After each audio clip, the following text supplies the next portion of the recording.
All right, perfect. Please put your hands together for our next speaker, Ben Cranke. Hi guys. Hi, thanks for the intro, Steve. Welcome to the auditorium, guys. As Steve mentioned, my name is Ben. I currently live in London.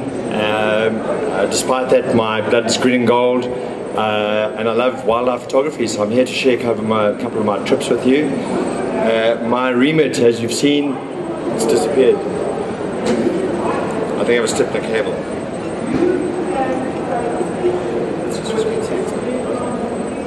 Screensaver. My remit is wildlife photography in the Northern Hemisphere. So something different for you guys to watch, some different images for you to see. Obviously the Northern Hemisphere is a massive place, stating the obvious. So from a wildlife photography in the Northern Hemisphere perspective, I guess I can only share with you, some of my own personal experiences, what I've done, trips I've done in the last couple of years, because there's a whole gamut of trips that I have yet to do. So a couple of differences between what we have here in South Africa and what we put up with in the Northern Hemisphere. If we think about what we do here in South Africa, you jump in your 4x4, you go to the Kruger National Park, you set up your base. The next morning you set out early, you drive along the road.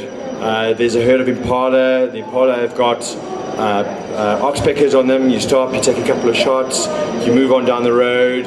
There's a couple of zebra. No, don't need any zebra shots. You carry on moving. You come across some buffalo. You take a couple of shots. You get your shots. You move on.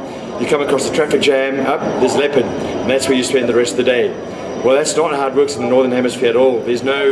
There are no Kruger National Parks in essence in the Northern Hemisphere, with a few exceptions like Yellowstone National Park in North America and a couple of the reserves in India and Sri Lanka. So the average scenario is not like that. How we shoot in the Northern Hemisphere is very much incorporates much more planning and much more species-specific shooting. So you decide on a specific species, avian or otherwise, that you find, this is a species I want to photograph.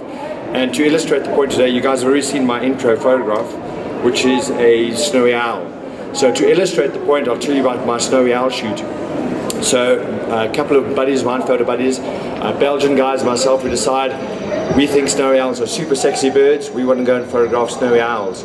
So to go and photograph snowy owls live in a massive area, the Palearctic region, right across the world, from Siberia all the way across to the Canadian Arctic, Alaska, etc. So this massive area. So how the heck are we actually going to find snowy owls?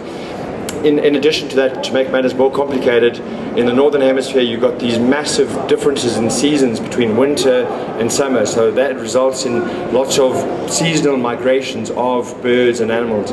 So we know that snowy owls will breed on the Siberian tundra in the summer.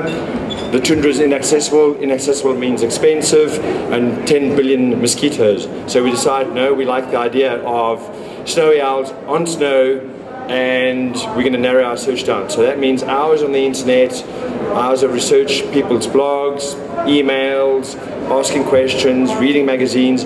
We narrow our search down to Canada. Then that requires more and more and more searching. Eventually we narrow our search down to one specific region in Quebec, Canada. So the buddies and I, we jump into an aircraft, we fly to Canada, we hire a car, we drive to that region, we find accommodation, we set out early the next morning.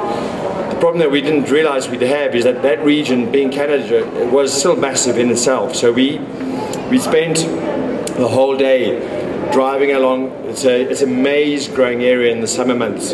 So it's flat pastures, snow covered, no sign of any vegetation, snow everywhere. The odd fence post, we drive 100 meters, stop, scan with the binos, nothing. Drive 100 meters, stop, scan with the binos, nothing. We're looking for a white bird on white snow. The whole day, we stop for coffee, we're asking the cafeteria, have you guys seen snowies? Nope. Drive, stop, search. Carries on the whole day. That evening, we go for a meal, ask the restaurant people, have you seen snowies? Nothing. So anyway, this carries on for the whole day. The next day, out early, the whole day. Repeat of day one. Day one, day two, Zippo. So comes day 3, the morning's the same as day 1, day 2, but it's about lunchtime on day 3, we're driving along, stop, scan, flash of white. Yeah, hey, our first snowy. So we dash over to that area, we park the car, we approach the snowy. Unfortunately, the snowy is really shy. So we couldn't come too close. It's not this particular bird. This is what we spent doing the next week. Approaching the snowy, getting as close as we could to it, and then just sitting in the snow. So the snowy is really just spending his whole day parking off on fence posts, sitting there waiting for him to do something. He's an adult male, and he has this odd occasional flight where he flies, tries to catch a rodent, and we try and get some flight shots. But that's about what we're doing with this bird. And this is the kind of shots we're getting. I hope it's coming up on the screen. Yeah. So we're getting this white bird, adult male snowy, very sexy bird, on white snow, top shots. But while we're photographing this bird, or actually trying to photograph this bird is probably the better way of phrasing it, we approached by a Canadian photographer. This bloke has seen us in the snow with our tripods. He knows what we're up to. He comes over, says, "Can I join you?" We say, "Sure, pull in." So while over the next couple of days we get friendly with this guy, he tells us he's heard about another snowy 200 k's away. This snowy is apparently not afraid of humans at all. So that night we drove back to the hotel, piled all the gear back into the car, 200 k's, find a hotel, and the next morning another snowy. So this bird, you can see him vaguely in the background, and we're really pleased. This bird, he's not afraid of humans at all. You can see it's another maize growing region, lots of maize. The snow is sitting there, it's early morning sunshine. It looks nice and sunny, it's about -15. The bird's just trying to warm up after a cold night. It would have been about -25 at night. So we then spent the next couple of days photographing this particular bird, getting these kind of shots.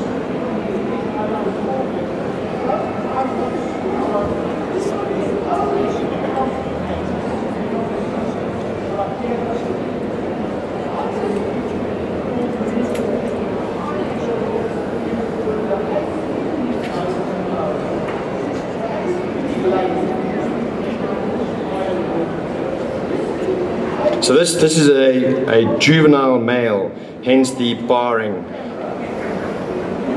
So while we're there photographing the snowy, we hear another story. We hear about this other bird called a northern hawk owl, which also, as you can see, is super sexy. So we decide, no, we're gonna photograph the northern hawk. Except we're running out of time desperately. We hear about it on our second last day. We're flying out the next evening, and myself and my two Belgian buddies, we suffer badly from gas being gear acquisition syndrome. So we're in Canada, we're photographing the snow, it got really cold, we realized we need to go and visit a Canadian outdoor store to top up on some gear because we've got some cold trips coming up. So the plan of action, the end of action, is to go and photograph this little guy in the morning and go off and satisfy our gas in the afternoon. So in the morning we drive across. So it turns out that the blokes have built, in this guy's territory, the cheek of it, they've built a shopping mall, and they've left a little patch of woodland about the size of a rugby field right smack bang in the middle of this mall, and this little guy, he's still hanging out in his little territory. So we go there, and there's this big roundabout all the way around the wooded area. We're walking around the wooded area looking for the little guy. We find him, he's a prolific hunter. He flies off, catches something, flies back into the woodland, stashes it, flies off, catches something. So he's really, really busy. But then he's in the woodland, then he's out, then he's out. But we've got the morning, so we get these kind of shots of the little guy.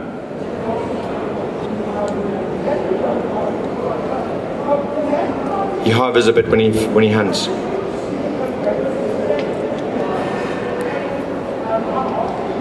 So that was trip number 1 that I can talk to you guys about. Trip number 2. 1 month later, with that gear that we bought in our afternoon when we were leaving our gas in Canada, we decided we're going to go photograph muskox. So muskox are, for me, really amazing animals.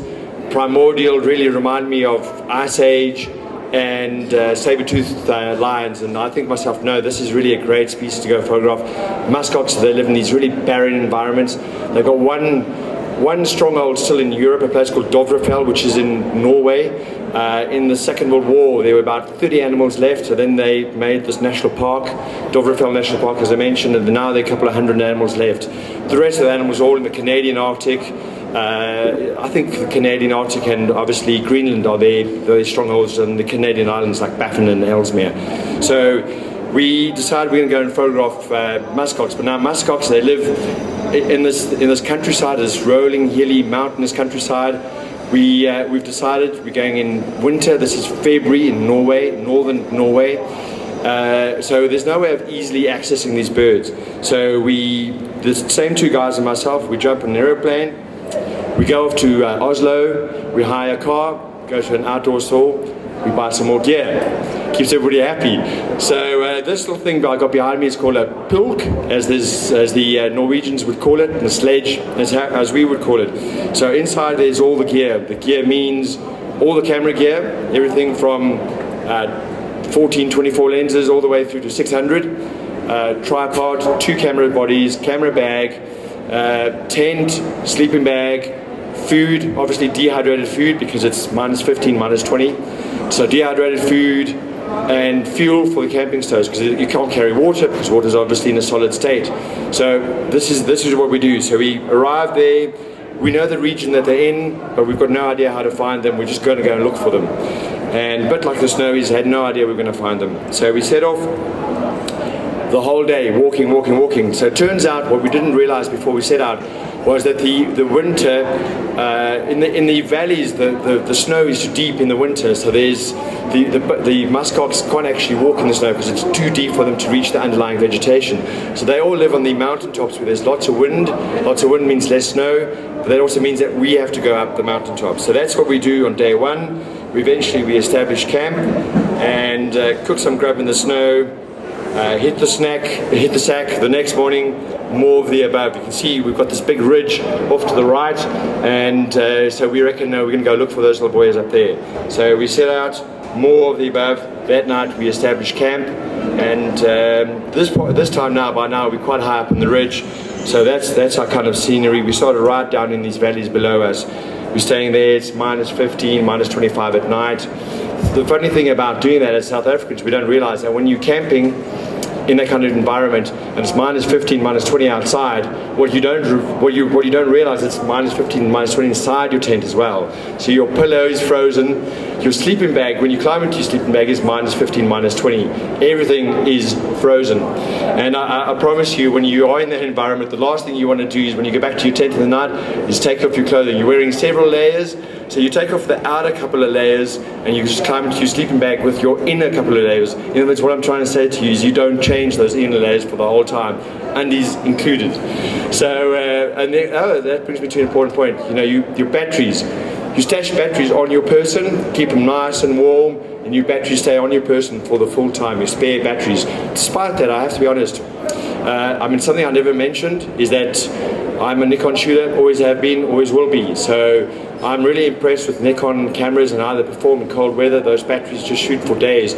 The real secret I find is to stay off the LCD. Just evaluate your histogram, and then get right off it. Just shoot, knowing that you set your exposures correctly, which we'll touch on in a minute, but stay off the LCD. So this is the kind of stuff we're using to walk, snowshoes. That's searching for the muskox still, but 2.5 days later we find the muskox. And these are the kind of shots we were taking.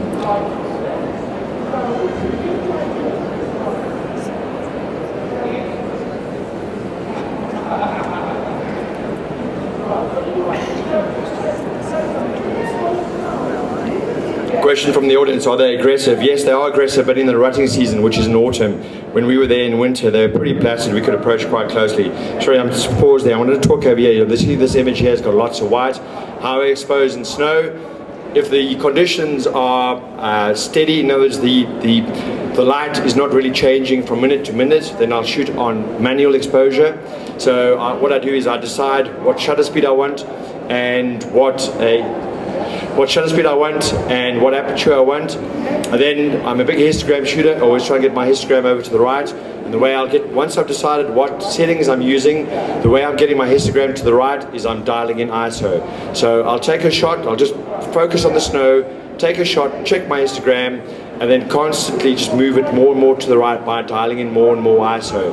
Once I've got to the point where I'm happy, my histogram is right on the right hand side, as long as that light remains constant, I just shoot.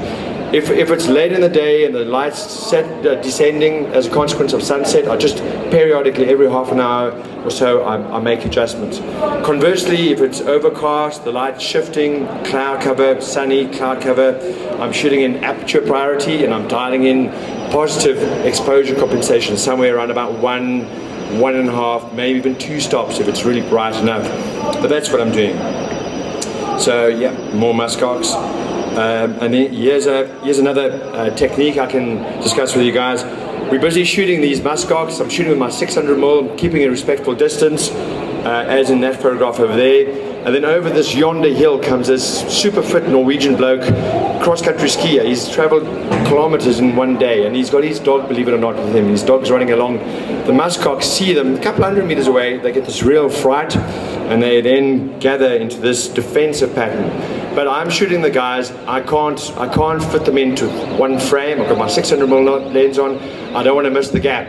So what I do is I take a series of images along the line, because they're all at right angles to me. I don't have too much of a depth of field issue. So I'm shooting right along this line of them, and then I stitch in them. So this is a compositive image. It's a panoramic, if you like. I love panoramics. I shoot them all the time, and I shoot them everything from 12, 14mm lenses all the way through to 600mm lenses. Animals, environments, animals in environments, you name it.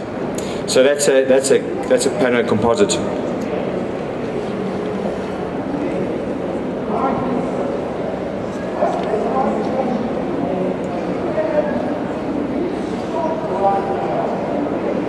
So a couple of days later, we got our wish. We wanted a really big blizzard, so we could photograph these animals in really heavy snow, 'cause it was sunny, a little bit of snowfall, but we wanted mean conditions. So the blizzard set in, and you can see myself there, covered up from head to toe, really heavy blizzard. Important thing here is to keep your skin covered. You have to have windproof clothing with a nice big fat insulation layer, and you've got to cover everything, otherwise you're going to end up with serious frostbite. You'll see that I've got a little strip of foam on my tripod leg, and that's so that when I'm carrying my tripod, my hand's not against the -20, -25 tripod leg. It's insulated by that little layer of foam, which is another little technique that you learn the hard way. Pretty rough conditions. When we left that evening and walked back, there was a complete whiteout. We couldn't see where we were going. We had to navigate with our GPS to find our way back to our tents. This shot here, I'm not sure you'll see it on the screen, but you see that really red dot on my nose? That's frostbite. That was because I hadn't closed, and by the time I left, it was a nice big black caul on my nose. That black dot, they stayed there for about 10, 14 days, fell off.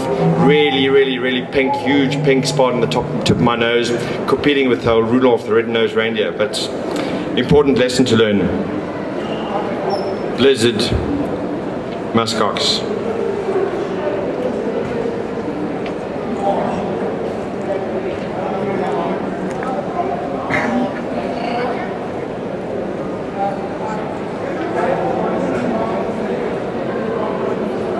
Right, let's see what we got next.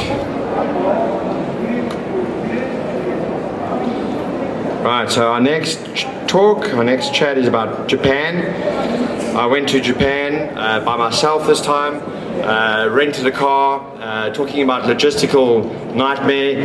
People in Japan out of Tokyo don't speak English at all. I don't speak Japanese at all. So making all my reservations, my car reservations, my B&B reservations, my hotel reservations, you name it, I had to use Google Translate. Google Translate and I became good buddies. I went across to Hokkaido, spent most of the time, I was in Japan for 3.5 weeks, spent most of the time in the northern island of Hokkaido. Hokkaido is quite close to to Russia, pretty cold in winter.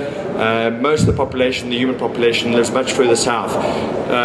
Hokkaido's got really super sexy species that really are there mostly during the winter, because they migrate back to the Russian Siberian tundra to breed in summer. This is a red-crowned crane, endangered bird.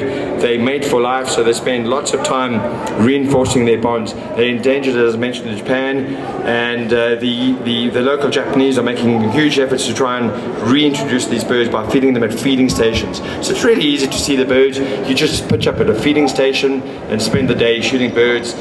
dancing, jumping around, calling, having a great time. It's a fantastic experience.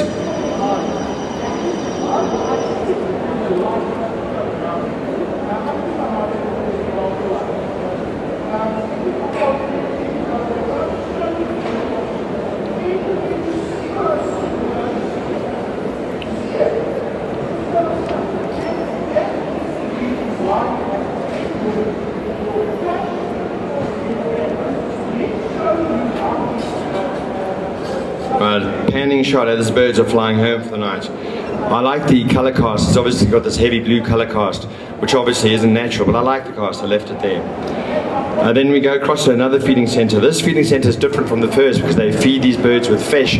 So you have all these eagles coming in to plunder the cranes' fish for about half an hour in the afternoon. It's just eagle highway. But it's primarily two species. This is a Steller sea eagle, the biggest eagle in the world. And that's an adult, that's a juvenile. The other species is a white-tailed eagle. These birds come flying in and they come in and steal fish from the cranes. So for a short while you also just have frenetic activity as these eagles come flying in right amongst the cranes. It's a beautiful sight, beautiful birds. They're quite substantially bigger than our fish eagles as they fly in there and grab these fish from the cranes.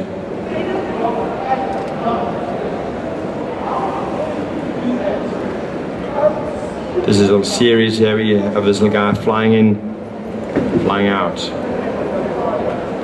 Then we also have swans, Hooper swans. There's a lake in the central part of Hokkaido. It's frozen in winter, but it has these hot springs that run into the lake. And the hot springs obviously keep a little patch of open water. The water's warm. There's lots of steam. Swans love the water, so they pull in every morning. This is taken really pre-sunrise, 24-70mm lens. Lots of overexposure to try and compensate for all the white. It's just a beautiful scene. We had another blizzard. This is my rental car you can see over here, which meant that I wasn't going anywhere for that day. Fortunately, I was right next to one of these the spots that the swans frequented, so I spent the day photographing bathing swans. The swans are indifferent to the temperatures. They're not fussed at all. So there's swans flying in, flying past, doing great jobs. I don't know if you can see on the screen, but all the ice in that guy's neck. Beautiful birds, and they're also made for life. So they have these really strong courtship displays going on the whole day, a bit like you see over here. And these courtship displays are then invariably interrupted by the jealous neighbor who comes piling in and then kicks up a little bit of a fuss. As you can see, the guys are having a great time. Plenty of flybys.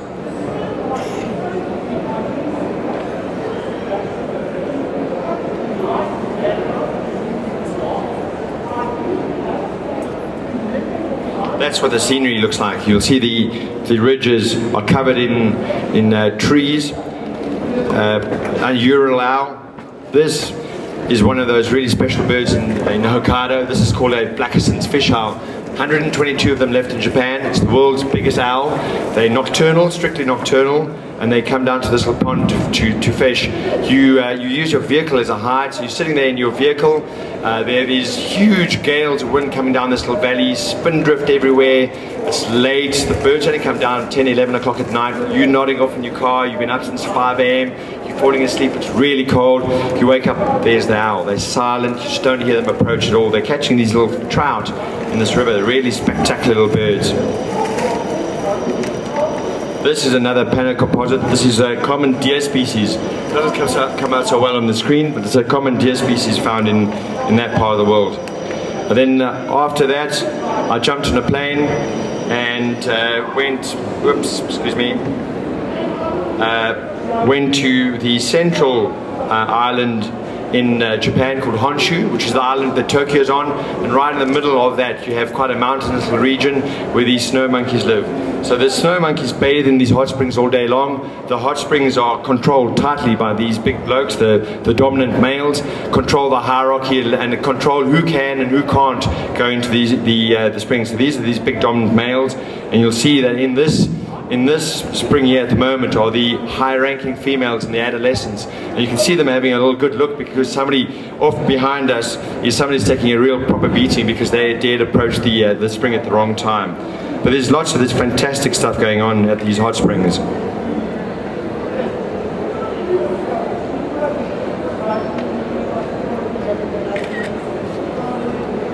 little guy's got his hand in my lens. Then I went to the southern island in Japan, where they've got this massive crane. These are hooded cranes. They've got this massive migration, 9,000 birds. Unfortunately, they're in rice paddies, so it's not very scenic, but just spent some time getting these sort of clustered together shots of these beautiful birds. Right, so that's Japan for us.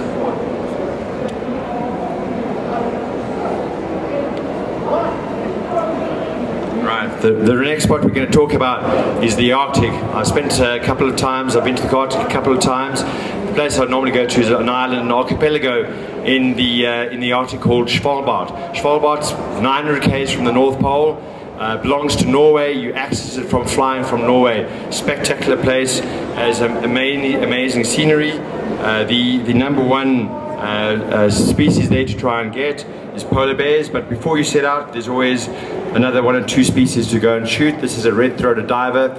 In my opinion, again, sorry to use the word, but super sexy, busy incubating here, amazing bird.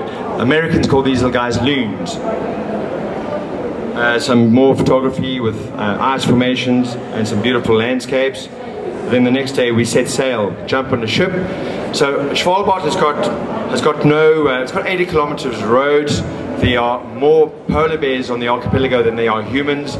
So you can't go there, jump in a car, drive around. The only way you can get around really is on the water. So I'm now on a little ship, 12-passenger ship, and then we set sail. The chief objective is to find polar bears, and as we travel along, we're shooting whatever else we can find. So you can see the scenery's pretty spectacular. This is a drop stone. A drop stone is a rock that's been left behind by a retreating glacier. No, was drop stone. Sorry, let me go back there. That's a 3 meter by 3 meter rock that's been left behind by a retreating glacier. Again, that's a panoramic composite. General scenery shots. Here I'm photographing kittiwakes. This kind of shots I'm getting. More kittiwakes on glaciers, ice formations. And then you can see over here, this is what we're looking for, polar bears. And fortunately came across this female with a little cub, and I'm shooting this full frame with my 200-400 lens, shooting from a little Zodiac. So our ship stops when we see bears, we all pile into Zodiacs, rubber dinghies, and off we shoot. And then we keep a little respectful distance, but you can actually get quite close to these guys. Spectacular animals, as you can see. Here, we're back in the Zodiac again, this time photographing the black dot. The black dot turns out to be something called a harbor seal. So these harbor seals hang out in these rocks, these boulders, in the little fjords, and they're really cute little guys, so we spend quite a lot of time photographing them. This is the typical scenery in Svalbard. Beautiful, beautiful scenery, lots of lichen-covered rocks. These are little auks. They little tiny little pelagic birds. They breed in huge colonies on street slopes, so we spend lots of time photographing. That's what they look like in the flesh. Always cackling, very delightful little birds. Here's another second polar bear being dive bombed by a skua. The polar bear is looking for skua nests to eat skua eggs. This time we make lots of landings. This time we're photographing birds in this little pond. We're photographing this Arctic tern. This is a red phalarope. Are there any birders in the audience? Yeah, red phalarope, Arctic tern. I'm a strong birder as well, as you've gathered. Whale rib, another polar bear. This bear's hunting, he's hungry, and he's now spotted an eider, a nesting eider. So you can see him doing the whole stalk thing, runs across, stalks, eider flies away, no cigar. As you can see, it's really hard work in the Arctic. So, sorry, I keep on losing my pause. Come on. So this is the hot tub. They fill this with water from the radiators of the ship, so it comes up piping hot. And the railing over here, that's the outside railing of the ship. Fantastic, it's a great time to spend some time sitting there, Arctic scenery coming past you, photographing birds. I'll show you a shot in a minute. Photographing birds from the hot tub, beer on the side. Way forward. These are walrus, obviously. Another bear. This time the bear's also looking for grub, moving along, having a little rest. We've come across this whale over here. This whale's been dead for 3 years. Turns out you can just see its vertebral column in the water. So this polar bear arrived. This is us photographing the bear. You can see us on the left, the bear on the right. So we're very close to the bear, shooting with wide angles, 600s, the whole lot. The bear smells something, he knows there's something. He can't see anything because everything is under the water. So he's having a little dig, having a little sniff. Eventually he decides, nope, he's going to go down and investigate. And then has a little dive and comes up with some grub. Turns out this is the remnants of the whale's spinal cord. And he has a little feed, shake off, and then they go back and they roll in the snow because the snow will absorb water from their fur. So they actually dry off by rolling in the snow. Then moves off and then decides to have a swim. So we're in the Zodiac over here, and that's the kind of shots we're getting. Some general scenery. Again, we shoot lots of landscapes from the Zodiacs. Beautiful ice formations, ice flows. So we go into these little fjords and spend some time. These are all wide angle shots, super wide angle. That's a Pano composite again. Probably shot with a 24-70 and a 14-24. That's another species we go after is walrus. We shoot walrus quite a lot. They're beautiful animals and quite sedentary once they're on land. They don't really do that much, so it's pretty easy to get some shots of them. These little guys come flying past all the time. That's the shot I was telling you about. That was shot from the hot tub. 24-70mm while I'm sitting in the hot tub. Another fulmar, fin whale, another bear.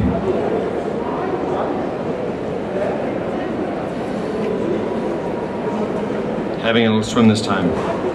This is a breeding colony of birds. So those black lines you can see are all Brunix, guillemots, 100,000 on one cliff face. And we're floating right past them. The noise, amazing spectacle. After that, I spent another couple of days on land and went to this one particular glacier just to photograph the glacier. So this is me on the glacier shooting panoramics. So that's a pano I've shot, that's about 6 or 7 frames. And this is the gear, the rig I'm using. So I'm using a panning clamp, an L bracket on my camera, and a nodal plate for the camera itself to avoid the area of parallax. General shots of the glacier. And then lovely patterns in Svalbard as well, just general pattern shots.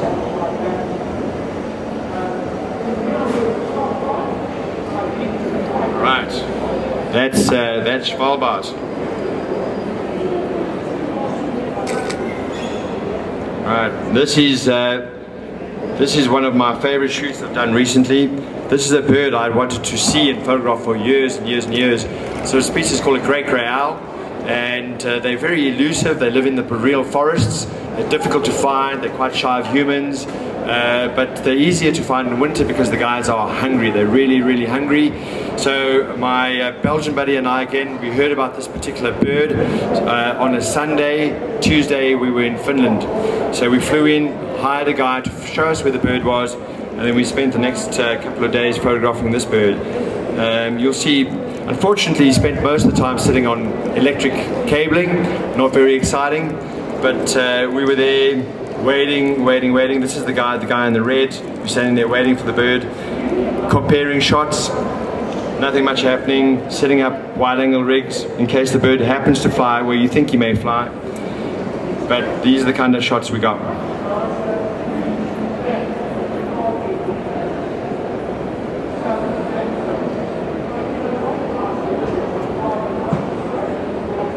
That's him, it's just called a vole.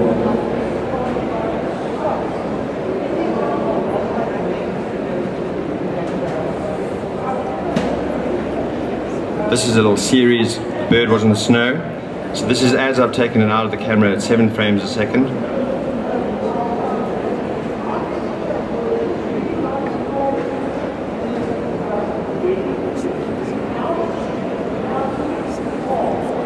As you can see, I like owls.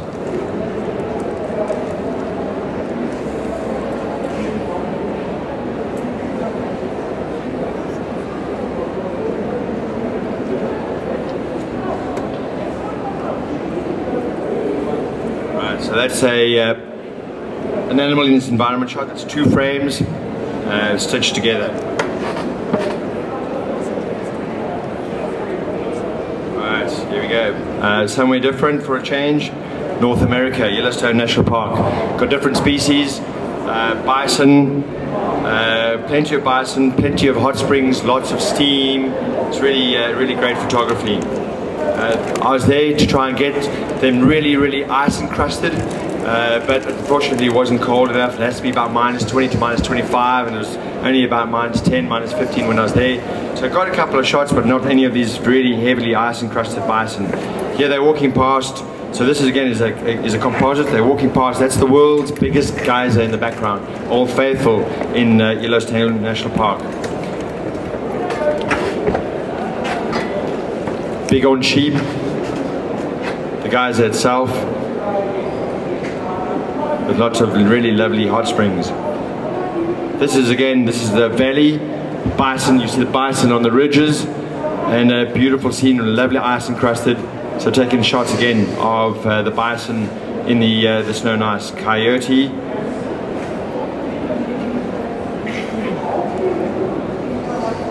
Right. Kind of running out of time here. Went to Norway. This is one of those differences between Southern Hemisphere and or South African and Northern Hemisphere shots. A lot of our shooting is done out of hides. So here I'm in a hide in Norway. As you can see, it's pretty chilly, determining by the clothes I got on. We're there to photograph golden eagles. So I'm staying in one little hide, not very big hide. It's there for 5 days. The birds are there for half an hour. And fairly typically the birds arrive. That half an hour was after the sun had set. So got a couple of shots, got 3 shots that I'm happy with. All shot in something like ISO stupid, 1/25 of a second, f4. The guy came in with a little grouse. Then we had a bit of a cold spell. I don't know if you can tell on that, but it's -41. And so we were hanging out, so we had to move on from the Goldens. A couple of days later it warmed up, was positively Mediterranean at this point. And I was there to photograph dippers. So dippers are these little guys. They're really nice birds. They spend lots of time burrowing for riverine insects, underwater riverine insects. So they actually go underwater, look amongst the rocks, catch a little insect, come out of the water, jump onto a little rock, and eat the insects. So I'm lying in the snow. The birds are really fiercely territorial. So you go and position yourself on the riverbank, in the snow, set up your rig, and just wait, and eventually the birds come back. So we managed to get some really nice shots of these little birds as they were ferreting up and down the bank. Some lovely landscapes as well, beautiful snowy landscapes in those temperatures. This is Conifer Trees, and so what's happened is these trees have had snow falling on them. Because of the really severe temperatures, the snow is frozen into ice. More snow falls on the ice, the snow freezes into ice immediately, and then you can just see how the trees get bowed by the weight. It's really beautiful scenes with these trees, and this is in northern Finland. Great spotted woodpeckers, quite common species up there. That's something called a little bearded reedling, sitting on reeds that are ice encrusted.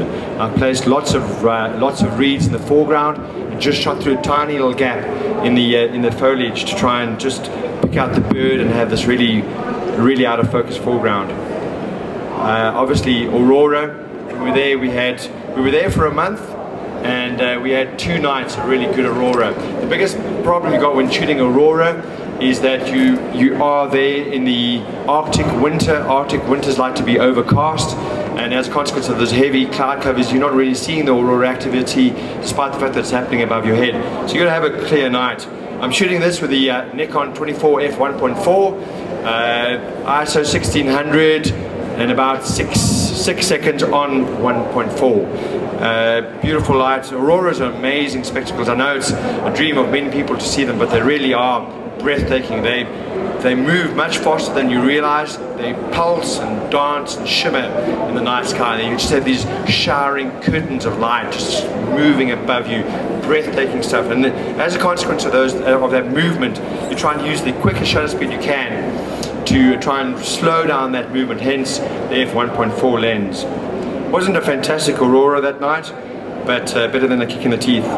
We then moved north to a fjord right in the north of Norway, where we photographed a really lovely little bird called a king eider.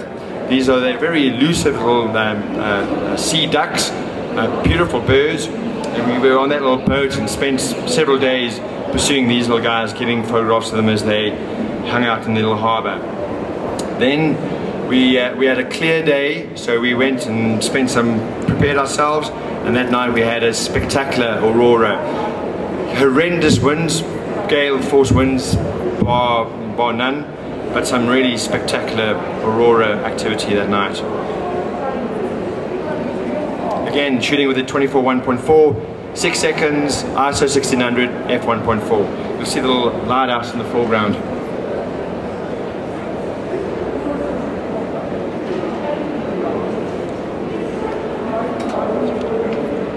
Right, the next shoot was in the spring, was to go and try and photograph white-tailed eagles in Norway. White-tailed eagles, beautiful birds. You saw some of them in Japan, same species. We photographed them from these little boats using 600mm lenses, handheld. The movement's really, really choppy. I tried monopods, no luck at all. You know, it's a kind of gym exercise. You have to go to Norway to work the biceps, but they're beautiful birds. These are all shot 600 as the birds come in and fish. This guy that we're with, the guy navigating over here, Ole Martin, he's the local expert. He knows exactly where to find these birds. So we're just up and down the fjords looking for bird after bird and catching them fishing and flying past. Spectacular birds.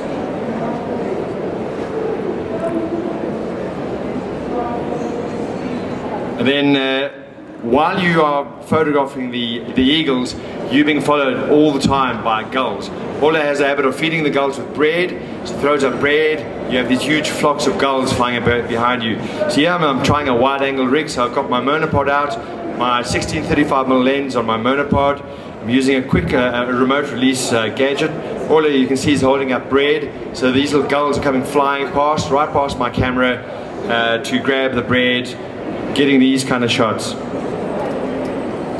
Really wide angle. Also lots of really still water in the fjords, beautiful reflections of these gulls. Right behind you, 300, let's start with 300. They follow you tirelessly all the time, from dawn to dusk. We also got to this lovely little spot called shaded water, lovely dark water with these gulls on it. So here I've massively underexposed. I've dialed in lots of negative to try and not blow out the dark water and try and retain the white of the gulls. So I think I'm shooting at about 2.5 stops under my matrix metering.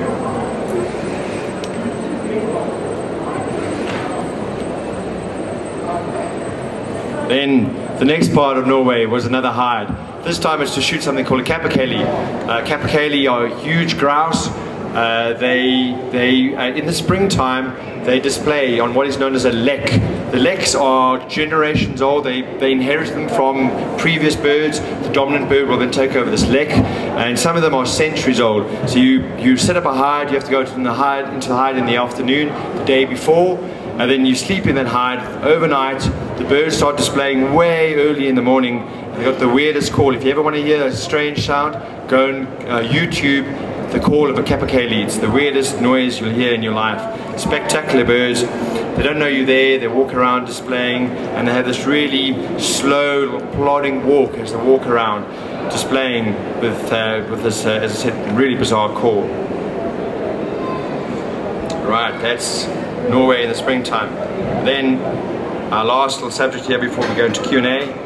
I've just come back from this shoot. This was in Finland again, and I went there to shoot bears, European brown bears. In the mornings we photographed from a hide. This time around was for black grouse. Spent 5 days in the hide, had one black grouse, got one shot. So yeah, that's very much part of Northern Hemisphere stuff. Lots of time in hides. I've spent weeks in hides so far, I've counted up, where there's not been zipped to photograph the whole day. Also spent some time photographing landscapes, beautiful landscapes. There are lots of these boulders, these red iron-rich boulders with lichen on them. This is a RT shot. I'm shooting out of the moving car, birch trees, 15th of a second. I'm just shooting straight out the window as we're driving past. Those are conifers, another RT shot. This time I'm rotating my camera up and down in front of these linear trees. Like it, hate it, I like it. Then there's lots of scouting for bears, where we're going to go, which hide we're going to use. The area is super saturated. It's really bizarre as a South African to go into that environment. The ground is super saturated. You can see I've suffered from gas again and bought myself these lovely high boots, but that's to keep out the water. Then got some shots of these bears. Beautiful animals.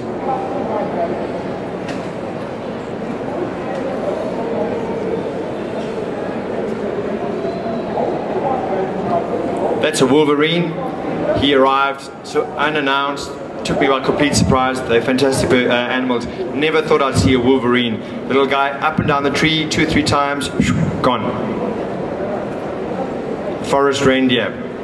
They're different to the tundra reindeer. They live solitary lives in the forest. Here with the obscuring foliage, I've shot on manual focus. I've locked my autofocus button, my focus lock button, and just manually focused. Followed this guy for about 15-20 minutes, harassing him. Well, maybe I shouldn't be saying that on stage, but following him closely, trying to get a shot. He was really shy, moving away, moving away, moving away. That's the only shot I got. Right, I believe that's the end of my different subjects. Thank you guys. So it's time. We've got 10 minutes for a Q&A. I actually need to thank you guys for your patience. Thanks, Steve, and thank Nikon. I'm going to be on the ODP stand. We offer tours. A little punt here. We offer tours to many of these destinations you've seen. I'm going to be on the ODP stand for the rest of the day. If you want to come talk to me about those or anything else, you find me Lapa way, straight that way over there. And again, thanks to Nikon.